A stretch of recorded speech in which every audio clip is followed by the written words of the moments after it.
जिंदगी खुश रहे, शाद रहे, दिल में प्रसन्नता का प्रसाद रहे। जिंदगी सुबह की लाली है, जिंदगी पल पल आबाद रहे। निहारिका, आप इस प्रश्न से बहुत व्यथित है कि मेरी डिप्रेशन से मुक्ति कैसे हो। आपको अपने अमूल्य जीवन को विधेयात्मक पहलू से निहारने की जरूरत है। विधायक दृष्टिकोण अर्थात आशावादी बनना। जो मनुष्य ऑप्टिमिस्ट यानी आशावादी होगा वह सदा आनंदित रहेगा। जीवन को जीवंत रखने के लिए दृष्टि को पॉजिटिव बनाओ और अपने मन की गुफा में आशा के शत शत दीप जलाओ। जिसकी सोच सकारात्मक नहीं है उसका जीवन उस गाड़ी के समान है जिसमें स्प्रिंग नहीं है। इसलिए तनिक सा अवरोध आते ही उसे एक जोरदार धक्का लगता है। आशावादी व्यक्ति उस गाड़ी के समान है जिसमें स्प्रिंग है।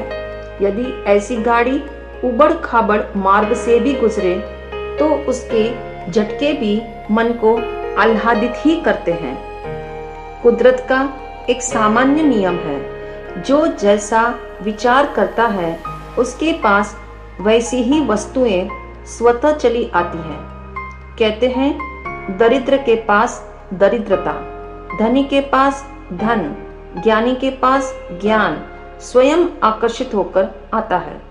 जिस प्रकार पंडित के पास पंडित, व्यसनी के पास व्यसनी, वृद्धों के पास वृद्ध और बच्चों के पास बच्चे स्वयं में इकट्ठे हो जाते हैं, ठीक उसी तरह उदास व्यक्ति के पास कुंठा, हताशा और निराशा स्वयं में इकट्ठी होकर उदासीनता के वर्तुल को बढ़ाती है। विचारणीय बात यह है कि जिसके जीवन में आशा के अंगारे ना हो वह जिएगा कैसे। इस जगत में सब कुछ वैसा नहीं होता जैसा हम चाहते हैं। दुनिया के लोग हमारे साथ वैसा व्यवहार नहीं करते जैसा हमें अपेक्षित है। फलस्वरूप प्रसन्नता गायब होना स्वाभाविक है। ऐसे में हमारी सोच भी नकारात्मक बन जाती है। यदि आप चाहती हो कि मन की प्रसन्नता बरकरार रहे तो हर वस्तु, व्यक्ति और परिस्थिति में छिपी हुई अच्छाई को खोजने का नियम बना लो।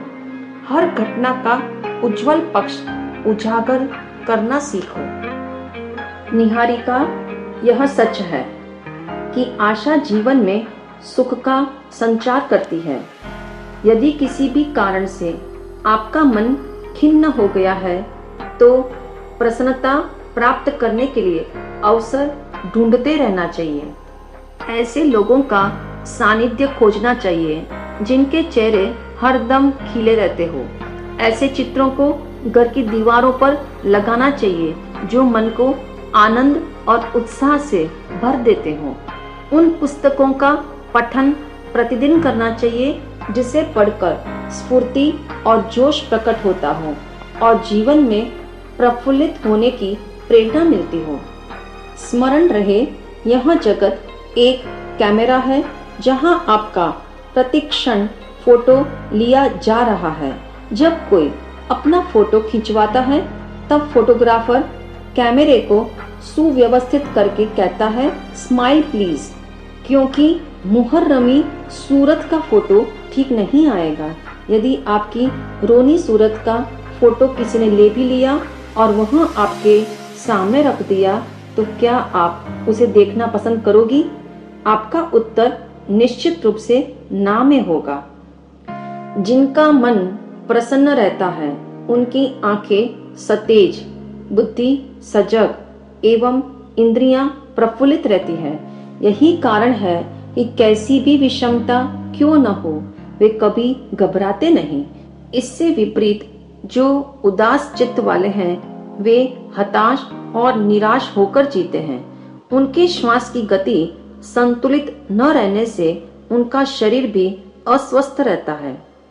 प्रसन्नता एक ऐसा प्राकृतिक प्रसाधन है जो कुरूप चेहरे को भी आकर्षक और लुभावना बना देती है। प्रबुद्ध विचारक थैंकर ने कहा है, प्रसन्नता ऐसी पोशाक है जो हर सोसाइटी और हर मौसम में पहनी जा सकती है। यह ऐसा थर्मोमीटर है जो शरीर की स्वस्थता, बुद्धि की स्थिरता और आत्मा की संतुष्टि को नापता है। श्री कृष्ण ने भी गीता में कहा है, चित्त की प्रसन्नता से सब दुख दूर हो जाते हैं। जिसे प्रसन्नता प्राप्त हो जाती है उसकी बुद्धि स्थिर हो जाती है। यह हकीकत है। यहाँ किसी भी व्यक्ति की सभी इच्छाएं पूर्ण नहीं हो सकती। इच्छाओं की पूर्ति के लिए जब लोग अधिक चिंतित रहते हैं तो मन की शक्तियां क्षीण हो जाती हैं और परिस्थितियां विकट होने लगती है। इसका मस्तिष्क पर बहुत बुरा असर पड़ता है। निराशावादी की हर चिंता उसे दुख में डुबो देती है और इससे विपरीत जो कभी निरुत्साहित नहीं होता उसकी सारी चिंताएं और कठिनाइयां समाप्त हो जाती है।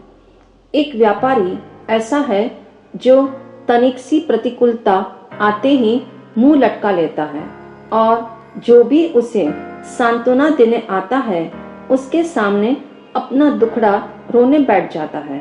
अब मेरा क्या होगा, इतना मेरा नुकसान हो गया और कई जगह मेरी पेमेंट भी फंस गई। कितनी पार्टियों ने मुझसे माल लेना बंद सा कर दिया है। ऐसी मानसिकता के कारण न उसे दिन में चैन और न रात में नींद। उसके घर के वातावरण में भी उदासी छा जाती है। स्पष्ट है, जो जितना अधिक निषेधात्मक सोचता है वह उतना ही भीतर से टूट जाता है। दूसरा एक व्यापारी ऐसा है जिसके व्यापार में पिछले वर्ष काफी उतार चढ़ाव आए। कई बार तो इतनी अधिक हानि हुई जिसे झेलना भी मुश्किल था, परंतु वह व्यापारी हर स्थिति में मस्त रहता था। यदि कोई उसके प्रति सहानुभूति की संवेदना प्रकट करता तो वह कहता, जैसे सागर में ज्वार भाटे आते हैं वैसे ही तो जीवन में भी उतार चढ़ाव आते रहते हैं। जीवन तो एक खेल है, कभी हार तो कभी जीत। जब हम जीत में फूले नहीं तो हार में क्यों मुरझाए। वैसे भी यह संसार जहाँ हम रहते हैं और जो जीवन हमें मिला है उन सब पर समय का पहिया घूमता है। इसलिए जो स्थिति आज है वह सदा नहीं रहेगी। यहाँ सब कुछ व्यतीत होने के लिए उपस्थित होता है। परिणाम यह हुआ कि उसके घर में कभी भी उदासी का वातावरण नहीं बना और धीरे धीरे सब कुछ ठीक हो गया। आशावादी व्यक्तित्व का प्रधान लक्षण है प्रसन्न रहना। यदि मनुष्य के चेहरे को फूल की उपमा दी जाए तो उस पर खिलती हुई प्रसन्नता को सुगंध कह सकते हैं। खिले हुए फूलों से भीनी भीनी महक आती है, इसलिए लोग उन फूलों को चुनकर माला बनाते हैं और मुरझाए हुए फूलों को रद्दी की टोकरी में फेंक देते हैं। इसलिए सदैव आशा के सुमनों से जीवन को सजाना होगा। एक बार दो मित्रों ने छुट्टियों के दिनों को आनंद से गुजारने के लिए एक रमणीय स्थान का चुनाव किया। छुट्टियां बिताकर जब वे दोनों मित्र निवास स्थान की ओर लौटे तब उन्होंने अपना अनुभव मित्रों को इस प्रकार बताया। एक ने कहा, मित्रों, हमारा जाना बिल्कुल व्यर्थ रहा। वहाँ कुछ भी देखने लायक नहीं था। वहाँ अनेक लुटेरों का राज था। सब जेब खाली करने पर उतारू थे। जिस विश्राम गृह में हम ठहरे थे वहाँ की मालकिन बड़ी चिड़चिड़ी थी और जो कमरा हमें मिला था वह भी सुविधाजनक नहीं था। दूसरे मित्र ने कहा, अरे भाई, वहाँ के क्या कहने, वहाँ का हर कोना हरियाली की सुंदरता से भरा हुआ था और रहने की व्यवस्था भी बड़ी सस्ती थी। प्रकृति की हरितिमा के दृश्य बड़े निराले थे और भोजन भी बड़ा स्वादिष्ट था, इसलिए हमें वहाँ खूब मजा आया। निहारिका, इस दुनिया में प्रसन्नता है तो चिंता भी है, इसलिए आप जो देखना चाहोगी वही आपको दिखेगा और वैसा ही पक्ष उभर कर बाहर आएगा। आपको अपने अंतस में आशा का दीप सदा प्रज्वलित रखना है और सर्वत्र प्रसन्नता के फूलों को चुनना है। कहते हैं, आशावादी व्यक्ति पत्थर से भी पानी को निकाल लेता है और कतरन से भी सजावट कर लेता है। बस यही जीवन जीने का सुंदर तरीका है, जिसे अपनाकर जीवन को आनंदमय, सुखमय और कांतिमय बनाया जा सकता है। तन भले ही मिट्टी का हो, पर मन प्रसन्न रहना चाहिए, तभी जीवन उत्सव बन सकेगा।